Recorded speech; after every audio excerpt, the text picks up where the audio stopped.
Now we are going to discuss about tetanus from microbiology. See, tetanus is caused by Clostridium tetani. To remember the properties of this Clostridium tetani, I will tell an easy mnemonic after telling what it does in the body. So concentrate here. I am telling a story before going into this. Normally, due to excitatory impulse, our muscle contract. Why these excitatory impulse are coming only in certain quantity? Why they are not coming in excess? Because there is GABA and glycine. These are inhibitory. These are inhibitory neurotransmitters. What these do? These prevent from excess excitatory impulses from going. So there is no excess contraction. Okay, from where these are released? They are released from synaptobrevin. Okay, they are released from synaptobrevin. This. Okay. This is the normal condition. What this Clostridium do? It produces two toxins. That is tetanospasmin, tetanolysin. I am not interested in this tetanolysin. Why? Because it is mostly not causing anything in the human body. So I am not interested in this. I am interested in this tetanospasmin. What this tetanospasmin do? It all the way goes. How it go? I will tell. But what it does, I will tell first. It will go and break this synaptobrevin. After breaking, what happened? Due to this inhibition, this GABA and glycine are not produced. Due to that, excess contraction will occur without reversal. Means no relaxation. Excess contraction is occurring. These are the things which bring it back to relaxation. But due to this excess inhibition, there is excess contraction. In the normal thing, it will stop from excess contraction. But here, due to this tetanospasmin produced by the Clostridium tetani, what is happening? GABA system is stopped. So what happened? Excess contraction is happening. Okay, now I understood. In the normal system, GABA and glycine will prevent in the body excess contraction, but due to this tetanospasmin which is produced from the Clostridium tetani will stop this GABA and glycine system and promotes excess contraction, and relaxation is very less like to be seen. Okay, now it's okay. Till now I understood. But how this Clostridium tetani enter the body? See, first I will tell the properties. What it is causing? Spasm, right? Muscle spasm it causing. Okay, write this one only here. SPASM, and these are the properties. Okay, how I'll tell? Just remove this S. First one is it is spore forming. Second one is it is gram positive. Third one is it is anaerobic. Fourth one it is motile. We got all the properties of the Clostridium tetani. It's very easy, right? We are taking the mnemonic from the name itself, from the condition which it is causing. It is causing spasm. So we are writing S for spore forming, P for gram positive, A for anaerobic, M for motile, and we are removing this S. Okay, easy, right? Okay, now we understood the properties also. Now we'll know how it will enter the body. See, in the mnemonic I told it is anaerobic. That means it is just not anaerobic, it is obligate anaerobe. That means it should not have oxygen. If oxygen is present, it will die. Okay. Due to some injury, see, think this is my leg, this is the leg, and there is, due to some road traffic accident, or due to some injury, there is injury here, and the tissue here is dead. That means no blood supply, so no oxygen supply, nothing is there. So tetani can enter from here, and remember, tetani cannot what cannot infect whole body. But here, after infesting here in the necrotic area of our body, which is injured in the road traffic accidents or due to some injuries, here it will come and produce the toxin. What is the toxin name? Tetanospasmin. And remaining story I had already told. Tetanospasmin will go here. Okay, I will tell the path. Tetanospasmin will enter the motor neuron. After entering the motor neuron, it ascends upwards to spinal cord and then to brainstem, and this process. Okay, and this all process, this is the mechanism how this toxin. See, this is only toxin is ascending, not the bacteria is not ascending upward. Okay. Okay, everything is finished. Now we know the how it is affecting the body. Okay, after it is causing spasm, what are all the conditions we might encounter? The patient who is having Clostridium tetani in his body, what he might encounter, we'll see. See, he might see everywhere he will get spasm only, but those have different names. One is trismus, second one is rhizus sardonicus, third one is opisthotonus. I will explain everything clearly. This trismus is lockjaw. Due to the tetanospasmin activity, masseter remain in contract state, that is lockjaw. He will be can't opening the mouth. He can't able to open the mouth like this. He will be like that only with locked jaw. And Rhizus sardonicus. Rhizus sardonicus is creepy smile. Okay, don't laugh by seeing me. I will keep exactly how we'll see. Like this, he will be smiling. Okay, that is Rhizus sardonicus. Why? Because of facial muscle paralysis, not paralysis, spasm. Strong contraction of facial muscles. He will be showing that smiling face on the face, like this. Okay, this one also Rhizus sardonicus finished. Opisthotonus. See, think this is human. He's sleeping in supine position. His back extensor muscles will be strongly contracted, and he will become totally bended like this. His back, not front. This is not stomach. This is back actually. This is back, and this is his head. This is total spine itself, and these are legs part. Okay, he will be bended like this. That one is called opisthotonus. If you can't understand here, just search opisthotonus and you will get the position. Okay, that is opisthotonus. Okay, then we'll have laryngeal muscle spasm. Laryngeal muscle muscle spasm. Then we'll have laryngeal muscle spasm. While we are in the throat region, if it is happening, it will be mostly more discomfort, right? This one means these are structural. Okay, these are also problems, but here in the airway pathway, in the deglutition pathway, it is more risky, and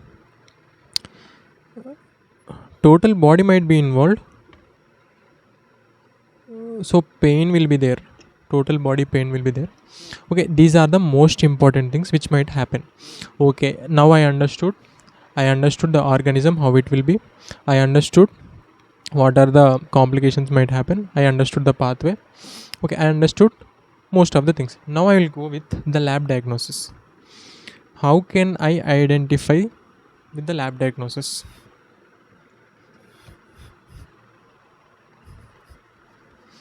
See, lab diagnosis is also very easy. In the lab, I told that it is SPAM and remove the S. Now what? Motile and aerobic positive spore forming. Okay. Now this is gram positive. That means in the gram stain, it appears as gram positive. They will be drumstick shape appearance or tennis racket appearance. There will be drumstick shape or tennis racket appearance. You should remember this drumstick because they will give in MCQs directly only what is the shape it will be appearing. But remember, there are other species of Clostridium in the body which are not affecting our body through any disease. So that Clostridium species and this Clostridium species might look similar, and with this gram staining we cannot confirm this is Clostridium tetani or not. So this is not most reliable, but their test goes like this. Okay, we had done gram staining also done. Next what we'll do, after gram staining we can do culture. I told it anaerobic bacteria, so we can use Robertson cooked meat medium. In Robertson cooked meat medium, due to protein breakdown by the Clostridium tetani, it show black color fumes and foul odor. Okay, in the Robertson cooked meat medium. Why we are using Robertson cooked meat medium? Because it is anaerobic bacteria, we are using it. So it creates black color and foul smelling odor. Okay, this one also finished. And one more there is, which is called blood agar. Culture only this one, blood agar. It is added with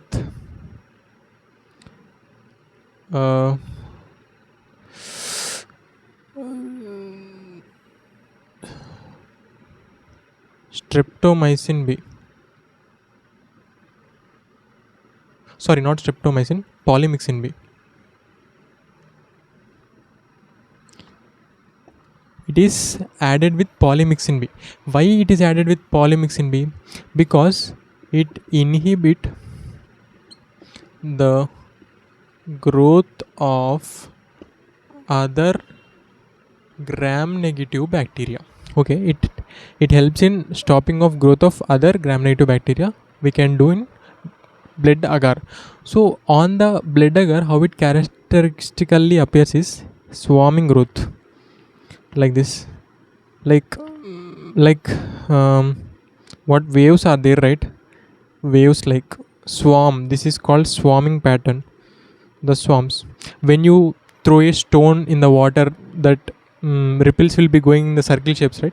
That the same shape can be seen, that is swarming growth. Okay, one more there is, that is toxigenicity test. If we did not represent in the lab diagnosis, if we did not represent the toxin, we cannot identify that it has Clostridium tetani.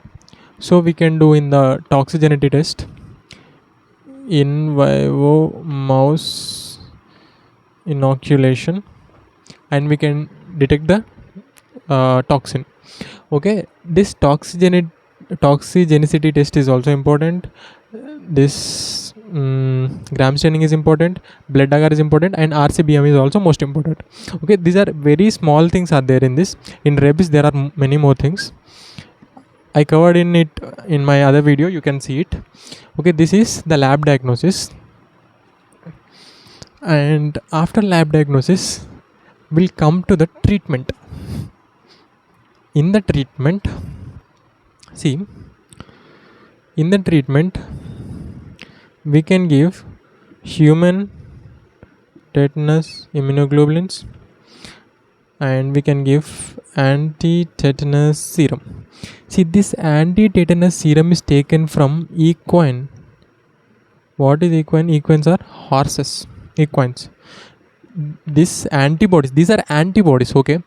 These are antibodies containing serum, okay? This human human made tetanus immunoglobulins will be useful till 30 days. They will show their effect till 30 days after taking into our body, and this will show only 7 to 10 days. This will only show their effect up to 7 to 10 days.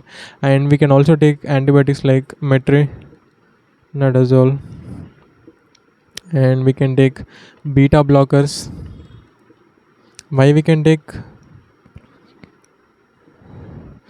beta blockers? To decrease sympathetic overactivity. To decrease the sympathetic overactivity, we can give beta blockers, and we can also give metronidazole. Okay. Okay, these are all finished, and we'll now talk about immunity. This is passive immunization, right? We'll discuss about active immunization. In active immunization, after the child is been born, we can give tetanus toxide or tetanus toxide TD, tetanus toxide and diphtheral toxide, or DPT, diphtheria, pertussis and tetanus. See here, these are toxides, right? These are formalin treated, and this pertussis is whole cell killed. The cell is been killed. This is not toxin. This pertussis is whole cell killed, and this D and T, diphtheral toxin and tetanus toxide, are formalin treated to reduce the side effects, means fever. And in the children, if other things like fever they all get, means in the children it will be not good, right? So they are formalin treated, and this is whole cell killed. And we can also give pentavalent, that is DPT plus pentavalent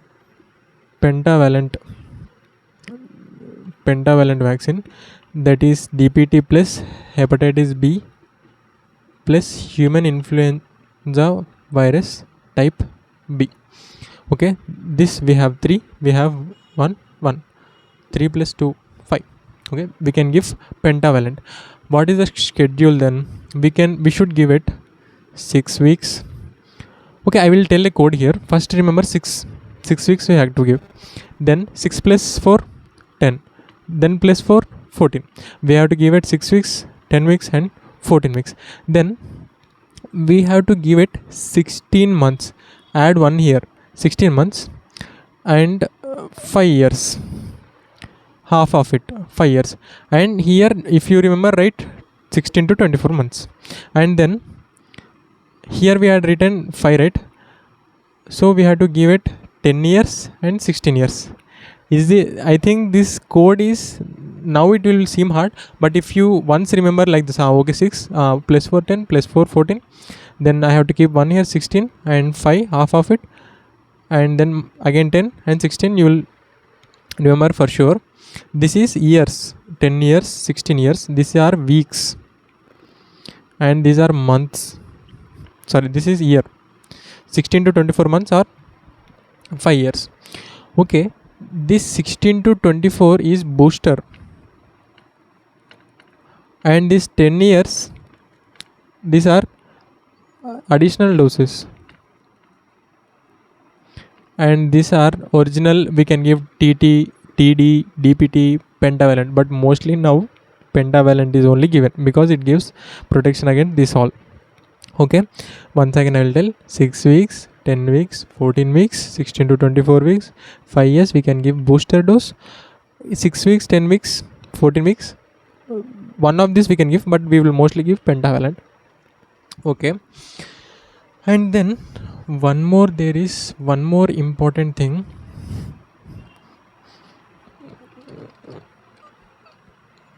that is, in the children might lose suckling reflex. That suckling, they might not do that sucking for the milk. Why? See, the jaws might be locked and they can't do properly, and it is mostly seen after 7 days of birth. Most of the cases it is seen after 7 days of birth, so it is called 8th day disease.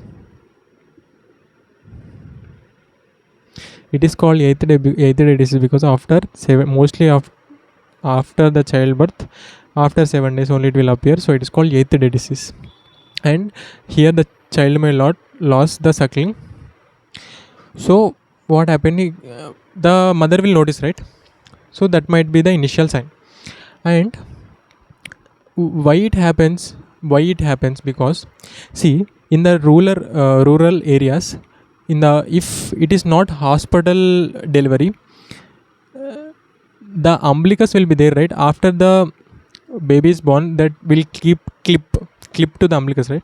That umbilicus, in some cultures, it will be covered with all oils, with trees mixture they will cover, or with cow dung they will cover that one to make it shred off faster. But instead of making it shred off, it, from the external material what they are applying, it will create more infections. As example, they keep cow dung. Cow dung will contain numerous amount of Clostridium tetani, and if they apply here, this will enter. See, I told that it is an anaerobic bacteria, and now you might ask why it is entering umbilicus, because umbilicus is already dying, right? Umbilical will be umbilicus, that ending which is there, it will be shredding off after some days, it will be gone, right? So that because it is dying tissue only, they will inhabit here, and they produce toxins, and this 8th day disease might occur. So how can we prevent that? We have to promote the hospital deliveries and clean delivery practices. So this might be done, and this process is called umbilical, not this one, umbilical stumping.